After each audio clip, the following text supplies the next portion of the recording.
হঠাৎ করে যদি একদিন দেখো পৃথিবীর সমস্ত পানি ফুরিয়ে গেছে এবং একটুকু খাবারের জন্য একে অপরকে মেরে ফেলতেও দ্বিধা করছে না, সমস্ত জায়গা মরুভূমিতে পরিণত হয়েছে, তাহলে কি হবে?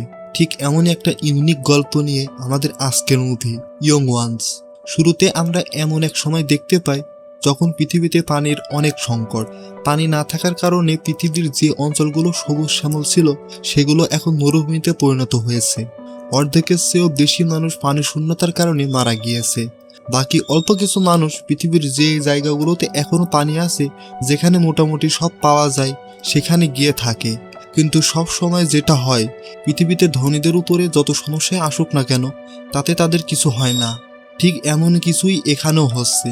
বড় বড় প্রাইভেট কোম্পানিরা মাটির একদম গভীর থেকে পানি তোলার জন্য বিভিন্ন জায়গায় পাওয়ারফুল মেশিন বসিয়ে দিয়েছে। কারণ এখনো কোথাও কোথাও এমন জায়গা আছে যেখানে মাটি থেকে পানি উত্তোলন করা যায়, আর সেখানে থেকে যতটুকু পানি বের হয় সেগুলোকে তারা শহরে সাপ্লাই করে দেয়, যেখানে ধনীরা বসবাস করে। কিন্তু বেচারা গরিবেরা গ্রামে বসবাস করতে বাধ্য। তাদের মধ্যে হোমস নামের একটা পরিবার আছে, যেখানে মধ্যবয়স্ক একজন পিতা নেস, মা ক্যাথরিন, বড় মেয়ে ম্যারি আর ছোট ছেলে জেরম অনেক কষ্ট করে এ পরিবার গ্রাম থেকে বসবাস করছে। নেস্টের অনেক বড় একটা জমি আছে, যেখানে তার পিতা চাষবাস করত, কিন্তু পানির অভাবের কারণে নেস্ট জমিটিতে কৃষিকাজ করতে পারছিল না। সে সরকারের সাথে কথা বলেছে যে আমার জমি এখনো উর্বর আছে, অর্থাৎ এখানে পানি দিলে ফসল ফলানো সম্ভব। তবে সরকার তার কথা বিশ্বাস করে না, তাই নেস্ট নিজেই জমি খনন করতে থাকে, এই আশায় যে এখান থেকে ভাগ্যক্রমে যদি কোনো পানি বের হয় তাহলে সে আবার চাষবাস করতে পারবে এবং সেই ফসলগুলো বিক্রি করে পানির অভাব পূরণ করতে পারবে। একদিন নেস্টের জমিতে যেখানে সে পানি বের করার জন্য মেশিন লাগিয়েছিল, সেখানে দুজন চোর চলে আসে, যারা সেই মেশিনটাকে চুরি করতে এসেছে। নেস্ট এটা জানতে পেরে সে দ্রুত তার গান নিয়ে সেখানে পৌঁছে যায়। আর চোররা যখনই জানতে পারে নেস্ট এখানে চলেই এসেছে, তখন তারা বাহানা করে যে তারা তো অনেক দূর থেকে এসেছে, আমাদের একটু পানি দিলে অনেক উপকৃত হতাম। এটা বলেই সেই চোর যখন তার গান বের করতে যায়, তখনই নেস্ট তার গান বের করে তাকে গুলি করে দেয়। কারণ নেস্ট এমন চোরদের সাথে প্রতিদিন মোকাবেলা করত, তাই সে দ্রুত চোরটিকে শুট করে আগেই গুলি করে মেরে ফেলেছে। নেস্ট তার মেশিন চেক করতে আসে। যখন বেচারা জানতে পারে এখান থেকে যে অল্প পানি বেরোতো সেগুলোও এখান থেকে শেষ হয়ে গিয়েছে, তার মানে এখন তাকে দূরের কোনো একটা জায়গায় গর্ত করে মেশিন লাগাতে হবে, যেখান থেকে পানি বের করা যায়। নেক্সট জেরোমের সাথে ওয়াটারম্যানের কাছে আসে। আসলে ওয়াটারম্যান এমন লোকেদের গ্রুপ যারা প্রাইভেট কোম্পানির জন্য কাজ করে, যেমন বড় বড় মেশিন লাগিয়ে পানি উত্তোলন করা, যেগুলো তারা শহরে সাপ্লাই করে দেয়। নেক্সট এদেরকে মদ বা খাবার পানি ডেলিভারি করার কাজ করত। সে শহর থেকে সব জিনিসগুলোকে নিজের গাধার পিঠে করে এনে এই ওয়াটারম্যানদের দিয়ে দেয়। এই ওয়াটারম্যানদের মধ্যে ম্যাক্স নামের এক লোক রয়েছে, যার সাথে নেক্সটের ভালো সম্পর্ক রয়েছে। দেখো ভাই, তুমি এখানে বড় বড় মেশিন লাগিয়েছো, এখান থেকে কিছুটা দূরে আমার জমি রয়েছে, সেখানে কিছুটা পানি বের হতো, কিন্তু তোমরা এখানে বড় মেশিন বসানোর ফলে যে অল্প পানিগুলো আমার জমি পেত সেগুলো এখন বন্ধ হয়ে গিয়েছে। তুমি কি তোমার এই মেশিনের লাইন অন্য জায়গায় দিতে পারবে? ম্যাক্স বলে, এটা তো আমার কাজ না, তুমি আমার বসের সাথে কথা বলো। নেক্সট জানতো বস তো তার কথা শুনবে না, তাই সে মন খারাপ করে জেরোমের সাথে ঘরে ফিরতে থাকে। কিন্তু কারো ভাগ্য যখন খারাপ হয় তখন তার সাথে খারাপ কিছু হতে সময় লাগে না। এমনই নেক্সটের সাথে হয়। আসার সময় তার গাধার পা একটা পাথরের সাথে বাড়ি খাওয়ার কারণে গাধাটি নিচে পড়ে যায়, যার কারণে তার একটি পা ভেঙে যায়। বেচারা গাধা পিপাসার কারণে এমনিতেও কষ্ট পাচ্ছিল, আর এখন তো তার একটি পা ভেঙে গেছে, তাই তার কষ্ট কমানোর জন্য নেক্সট তাকে সেখানে মেরে ফেলে। আসলে নেক্সটেরও কোনো উপায় ছিল না। এরপর সে একটি নিলাম ঘরে আসে, যেখানে পুরনো রোবটকে রিপেয়ার করে বিক্রি করা হয়। নেক্সটও এমন একটা রোবটকে কিনতে এসেছিল, যেন সে সামনে থেকে ডেলিভারির কাজগুলো করতে পারে।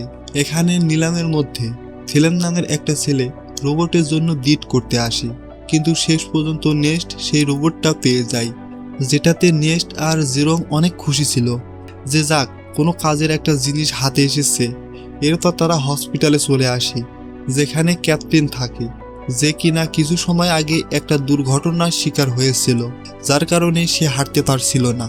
তাই হসপিটালে ওয়্যারের সাহায্যে ক্যাথরিনকে রাখা হয়েছে। ওয়্যার মানে যেগুলো ক্যাথরিনকে হাঁটতে সাহায্য করে। এখন যেহেতু নেস্টের কাছে তো টাকা নেই যে সে ওয়্যার টেকনোলজি ঘরে নিয়ে আসে, তাই সে এবং তার পরিবার সবাই ক্যাথরিনকে হসপিটালে এসে দেখে যায়। এখন হসপিটাল থেকে বের হয়ে নেস্টের সাথে দেখা হয় রবির। রবি আসলে নেস্টের বন্ধু ছিল।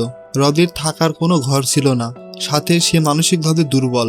তাই নেস্ট তার কাছে যতটুকু পানি ছিল সে সব পানি রবি আর তার পরিবারকে দিয়ে দেয়। কারণ যদিও তার কাছে পানির অনেক অভাব, কিন্তু তার মন অনেক বড় ছিল। এখন নেস্ট সেখান থেকে যখনই ঘরে ফিরে আসে তখন তার কাছে ফিল্ম পৌঁছায় আর বলে, তোমার রোবটটা আমাকে একটু দাও, আর কিছু গুরুত্বপূর্ণ কাজ আছে। তবে নেস্ট জানতো ফিল্ম একটা বদমাশ ছেলে, সে রোবটটা ফিরিয়ে দেওয়ার সময় অনেক নাটক করবে। তাই নেস্ট রোবট দিতে হাত মানা করে দেয়। সাথে এখানে বলে দেয় ফিল্মের সাথে নেস্টের মেয়ে ম্যারির চক্কর চলছে। নেস্ট অনেকবার ম্যারিকে বোঝায় যে সে যেন ফিল্ম থেকে দূরে থাকে, সে ভালো ছেলে না।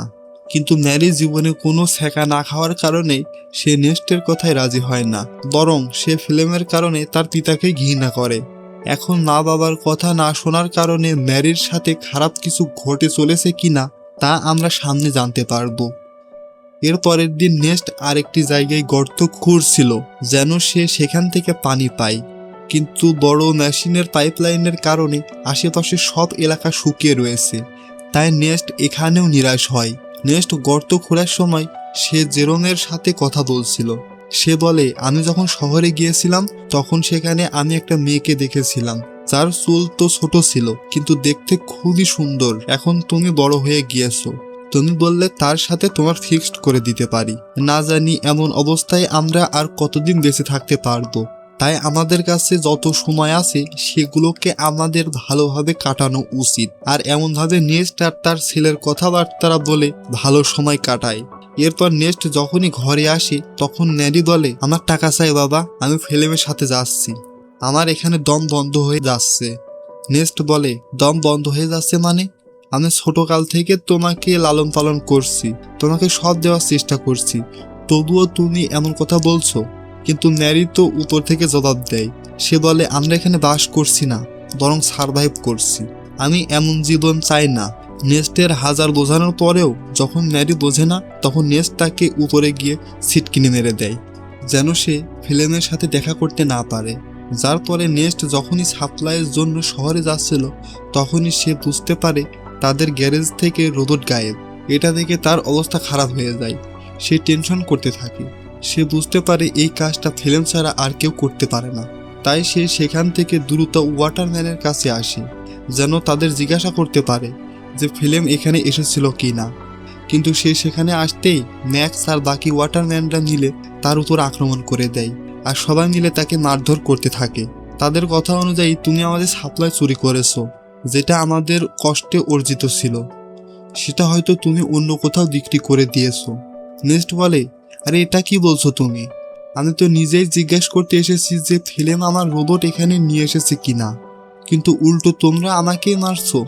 নেক্সট বুঝতে পারে অবশ্যই ফিল্ম নেক্সটের বদলে সাপ্লাই নিয়েছে, আর সেটা ওয়াটারম্যানদের দেওয়ার বদলে চুরি করে অন্য কোথাও নিয়ে গিয়েছে। তাই নেক্সট যেমন তেমন করে ওয়াটারম্যানদের থেকে নিজেকে ছাড়িয়ে ফিল্মকে খুঁজতে থাকে। আর বেশ কিছুক্ষণ খোঁজার পর সে ফিল্মকে পেয়ে যায় এবং নেক্সটের সন্দেহ ঠিক ছিল, ফিল্মই সাপ্লাই চুরি করেছে আর সেটাকে সে আরামে খাচ্ছিল। তাই নেক্সট গান পয়েন্ট করে ফিল্মকে ভয় দেখায় আর তাকে ওয়াটারম্যানের কাছে নিয়ে যেতে থাকে, এটা বলার জন্য যে সাপ্লাই আমি না, বরং ফিল্ম চুরি করেছে। কিন্তু হাঁটতে হাঁটতে তারা অনেক ক্লান্ত হয়ে যায়, বিশেষ করে নেক্সট, সাথে তার পানীয় শেষ হয়ে গিয়েছে। তাই ফিল্ম তাকে লোভ দেখায় যে আমি সাপ্লাই থেকে কিছু মদ খেয়েছিলাম, এখন অল্প কিছু মদ বাকি আছে, বলতো আমরা সেগুলোকে অর্ধেক করে খেয়ে ফেলি। ওয়াটারম্যানরা সর্বোচ্চ হয়তো আমাদের মারবে, কিন্তু যদি আমরা এখন কিছু পান না করি তাহলে আমরা অবশ্যই মারা যাব। এটাতে নেক্সট রাজি হয়, কিন্তু যখনই সে ফিল্মকে রশি থেকে মুক্ত করে তখন ফিল্ম তাকেই হামলা করে বসে। বেচারা নেক্সট আগে থেকে অনেক তৃষ্ণার্ত ছিল আর এখন মার খাওয়ার কারণে তার অনেক রক্তক্ষরণ হতে থাকে। এরপরে ফিল্ম জোর করে সব মদগুলি নেক্সটের মুখে ঢেলে দেয় যেন ওয়াটারম্যান যখন তাকে দেখবে তখন তার বিশ্বাস হয়ে যাবে যে নেস্টই তাদের ছাতায় চুরি করেছে আর সেই তাদের মদ খেয়ে ফেলেছে। এছাড়াও ফিল্ম নেস্টকে মেরে রোবটের সাথে বেঁধে দেয় যেন সবাই বুঝতে পারে রোবট আউট অফ কন্ট্রোল হয়ে নেস্টকে আক্রমণ করেছে, যার ফলে তার মৃত্যু হয়ে যায়। আর এটাই হয়, বেচারা নেস্ট মারা যায়। আর সবার কাছে মনে হচ্ছিল রোবটই নেস্টের প্রাণ নিয়েছে। এরপর দেখা যায় জেরোম তার পিতাকে হারানোর পর মন খারাপ করে বসে থাকে। সে সব রাগ রোবটের উপরে ঢেলে সেটাকে ভাঙার চেষ্টা করে, কারণ সে বিশ্বাস করেছে রোবটই তার পিতার প্রাণ নিয়েছে। তখন ফিল্ম জেরোমকে এসে বলে, রোবট ভেঙে কি লাভ, এটা সামনে গিয়ে আমাদেরই কাজে আসবে, তাই এটাকে ভাঙিও না। চিন্তা করো না, আমি তো আছি, আমি তোমাদের পরিবারকে সামলাবো, তোমার ও ম্যারির ভালো খেয়াল রাখবো। এরপর দেখা যায় ফিল্ম ম্যাক্সের কাছে আসে আর বলে, আমি একটা পাইপের লাইন চাই, যেন এটার সাহায্যে আমি নেক্সটের জমিতে চাষ করতে পারি। সে নেক্সটকে একটা ছুরি দেখিয়ে বলে, এই ছুরিটার কথা মনে আছে তো? সেদিন যখন তোমরা সাপ্লাইয়ের জন্য নেক্সটের উপর হামলা করেছিলে তখন নেক্সট তোমাদের থেকে এই ছুরিটা নিয়ে ফেলেছিল, আর আমি এই ছুরিটা তার বডির পাশে পেয়েছি, যেখানে তোমার নামটাও লেখা আছে। সাথে সবাই জানে তোমার আর তার সাথে লড়াই হয়েছিল। তাহলে আমি ভাবছিলাম কি আমি সবাইকে এটা বলে দেই যে লড়াইয়ের সময় ম্যাক্স যখন নেক্সটকে মারতে পারছিল না তখন সে সুযোগ পেয়ে নেক্সটকে মেরে দেয় আর দোষ দিয়ে দেয় রোবটের উপর। এটা শুনে ম্যাক্স ভয় পেয়ে যায় আর ফিল্মের কথায় রাজি হয়ে কোম্পানির থেকে লুকিয়ে একটা সিক্রেট পাইপলাইন নেক্সটের জমিতে দিয়ে দেয়, যার ফলে সেই জমিটি পানি পেতে শুরু করে। সবাই অনেক খুশি হয়েছিল, এখানে আবার চাষ হবে। ফিল্ম প্রতিদিন নাঙল চালায় যেন ফসল ফলাতে পারে, আর দেখতে দেখতে তার পরিশ্রমের ফলও পেতে থাকে। হঠাৎ ক্ষেতের সব দিকে ফসল ফলতে শুরু করে। সেগুলো দেখে জেরোম আর বাকিরা অনেক খুশি ছিল। সাথে ফিল্ম আর ম্যারির রিলেশনশিপ ছিল, যার পরে তাদের বিয়ে হয়ে যায়। বিয়ের পরে ফিল্ম অনেক খুশি ছিল আর সে ভাবছিল যে এই সব কিছু নেস্টের ছিল। আর যদি সে বেঁচে থাকতো তাহলে না হয়তো তার সাথে ম্যারির বিয়ে, আর না তো সে এই জমি পেত। নেস্টের মারা যাওয়ার পরে সে সবকিছু নিজের করে নিয়েছে। কিছুদিন পর দেখা যায় ব্যাংক থেকে কিছু কর্মচারী আসে, যাদের কথা শুনে ফিল্মের পায়ের তলার মাটি সরে যায়। ব্যাংকের কর্মচারী বলে যে জমিতে তোমার ফসল ফলেছে সেই জমিটাকে নেস্ট বন্ধক রেখেছিল, সেটা তো তোমার না, তাই এই জমিটা ব্যাংকের হলো। আর এখানে যে ফসল ফলেছে আর সেটাও ব্যাংকের কাছে যাবে। ফিল্ম বলে, না, এই কথাটা তোমাদের ফসল ফলার আগে বলা উচিত ছিল। যদি তুমি প্রথমে বলে দিতে তাহলে আমি আর একটা জমি দেখে নিতাম। তখন ব্যাংকের কর্মকর্তারা তার কথা শোনে না আর বলে, 1 সপ্তাহের ভেতরে টাকা দিতে না পারলে এই জমিটাকে তুমি ভুলে যাও।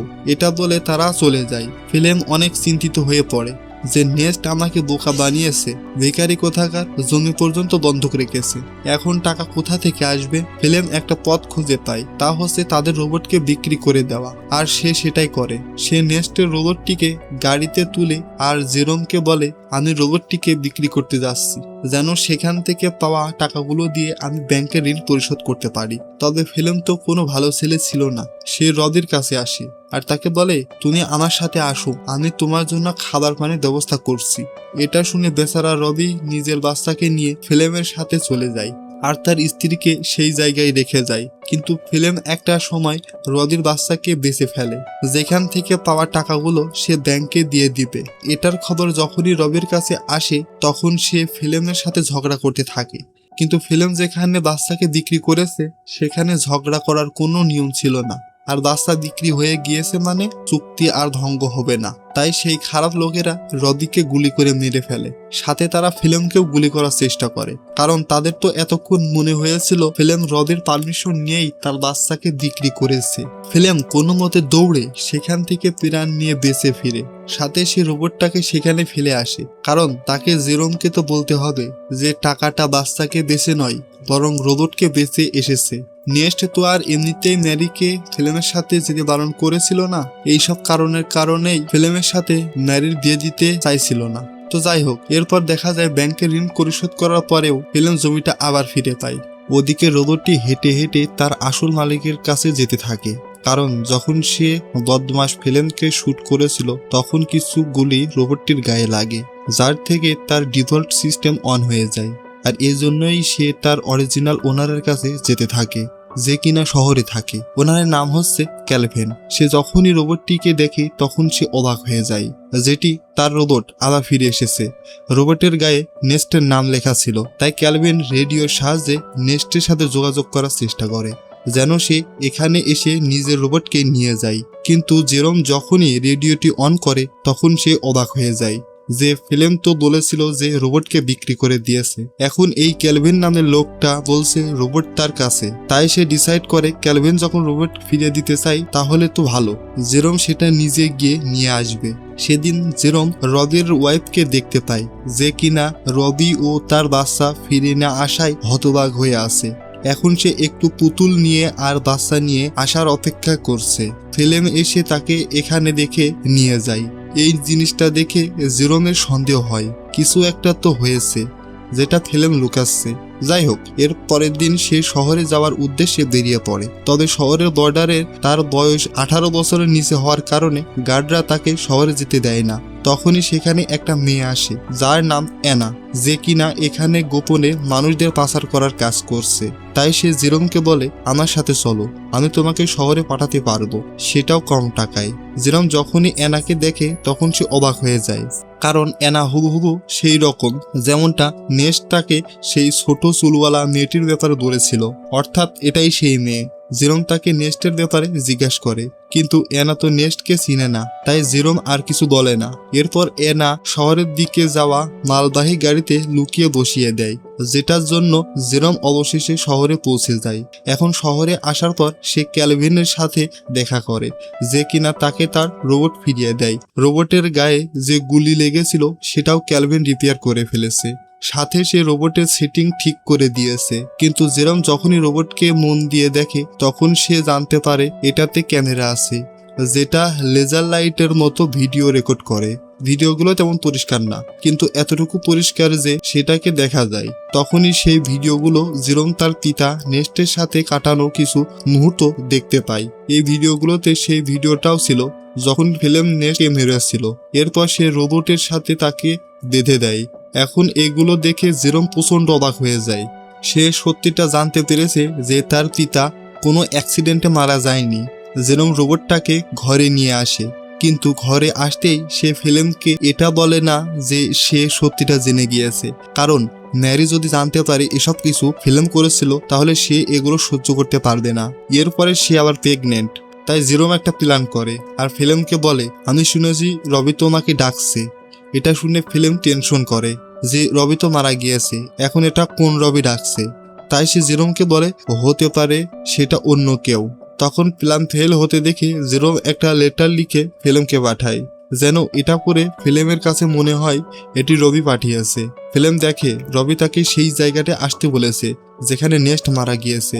ফিল্ম বুঝতে পারে কিছু তো গন্ডগোল আছে, আমার এখন সেখানে গিয়ে দেখতে হবে। তাই সে সেই জায়গায় যায় যেখানে সে নেস্টকে মেরেছিল, কিন্তু একটি সময় সে ধুলে গর্তে পড়ে যায়, যেখানে পড়ে যেতেই তার পা ভেঙে যায়।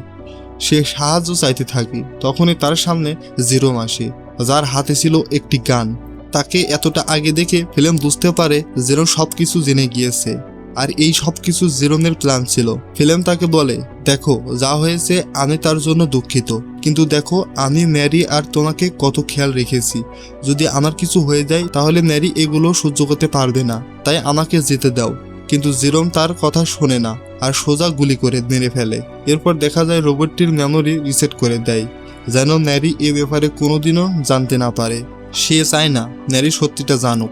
কিছুদিন চলে যাওয়ার পর যখন ফিল্ম ঘরে আসে না তখন ন্যারি অনেক টেনশন করতে থাকে।